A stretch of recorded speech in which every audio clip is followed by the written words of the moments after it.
Hi, my name is Tim Meunier, and I'm the Director of Music Ministries here at the First United Methodist Church of Jackson, and this is Food for Thought for Friday, June 19. This Sunday, June 21st, is Father's Day.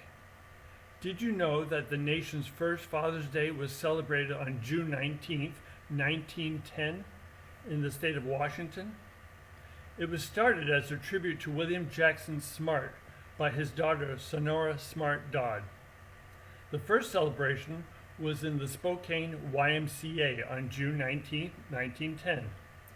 Her father, a Civil War veteran, was a single parent who raised his 6 children. However, it wasn't until 1972, 58 years after President Woodrow Wilson made Mother's Day official, that a day honoring fathers became a nationwide holiday in the United States. I have to tell you that Father's Day holds a special significance to me and my family.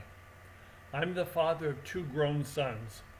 My first son, Matthew, was actually born on Father's Day, June 20th, 1982. It was the best Father's Day gift ever. Matthew could have been the Gerber baby. Very blonde hair and the sweetest disposition.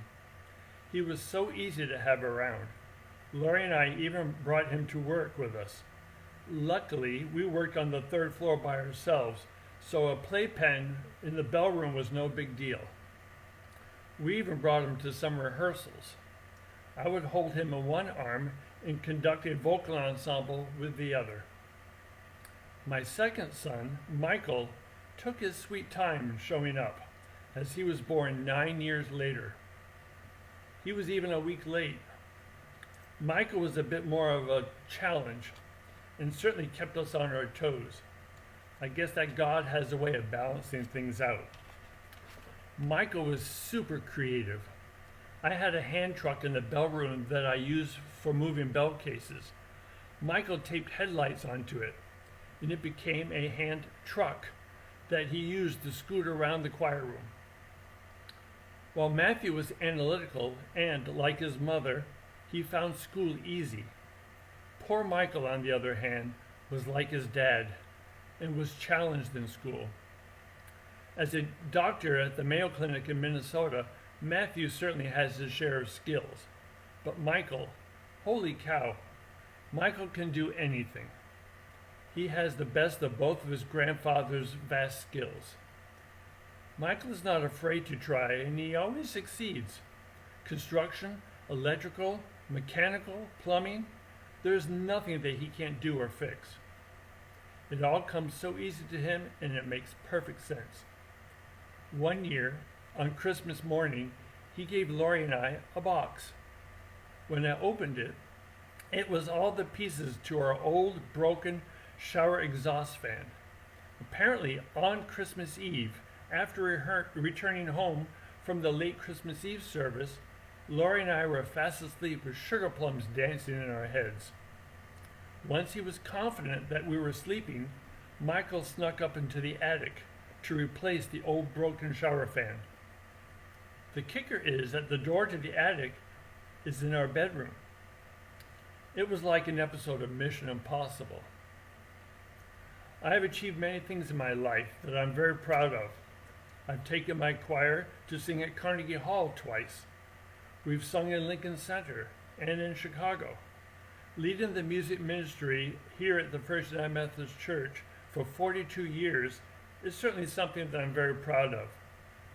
But I have to say that nothing I've ever done has ever given me more joys and rewards than being a father to my 2 boys. When I taught my boys how to ride a 2-wheel bike, I remember this story in a book of devotions for dads. I applied the story to their bike riding lessons. A young man was learning to plow with a tractor. He climbed onto the seat of the tractor for his first solo run. He pulled the lever that dropped the plow to the ground and started across the field. After he had gone a few yards, he turned around to look at the furrow that he was making. He became entranced by the rushing flow of topsoil along the plowshare. The rich, black soil turning over in a seemingly endless ribbon. By the time he turned back to see where he was going, he realized that the wheel of the tractor had swerved a number of times. Glancing again behind him, he saw a wavering furrow, a permanent etching into the earth of his wandering eye. The secret to pulling a straight furrow is not in watching the furrow as it is made, but to set one sight across the field at a distant point to keep the nose of the tractor moving squarely towards that point. The point on which the eyes are fixed must be a fixed point, such as a tree, a barn, or a hilltop. The boys soon found out that if they focused on looking down where they were, the bike would wobble. But if they focused far ahead of where they were, then the bike would go straight. The same holds true to our life of faith. We are to keep our eyes fixed on Jesus, who never changes, and to line up our behavior with his word. Every day you make choices of how you'll spend your time and on what you will focus. Be sure that you focus on building a relationship with your child.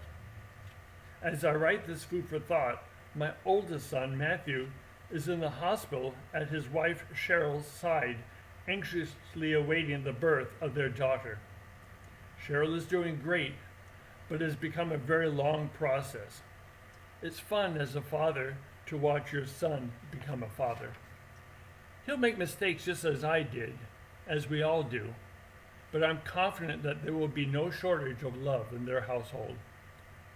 Some fathers want their sons to grow up to be just like them, a chip off the old block. I've never wanted that for my boys. In fact, my sincere hope was that my sons would grow up to be far better men than their father. And I'm proud to say I got my wish. We hope that you'll join us in worship on Sunday, June 21st. Happy Father's Day to all, and happy birthday, Matthew.